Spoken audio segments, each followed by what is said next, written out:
Allora, molto velocemente adesso andiamo ad analizzare il punto 6 del programma elettorale di Prima il Veneto, il cui titolo è Sicurezza e Polizia Locale. Finalmente entriamo nel vivo.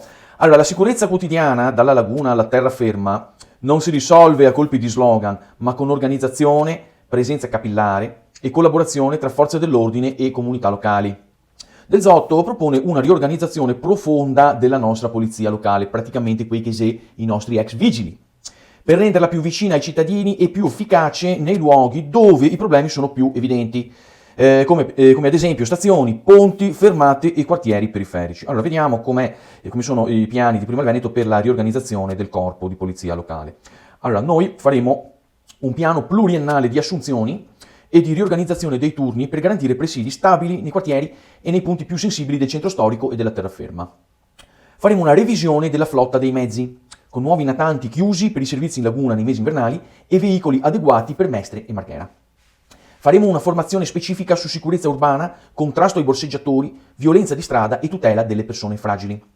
Prima il Veneto rafforzerà il coordinamento operativo con Questura, Carabinieri e Guardia di Finanza, mantenendo la specificità della polizia locale come forza a servizio diretto del sindaco e dei cittadini.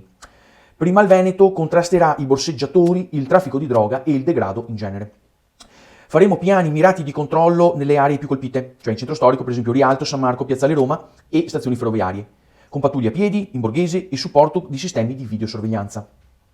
Prima il Veneto crea un nucleo dedicato di polizia locale per il contrasto ai borseggiatori seriali e alle organizzazioni che sfruttano minori e persone vulnerabili.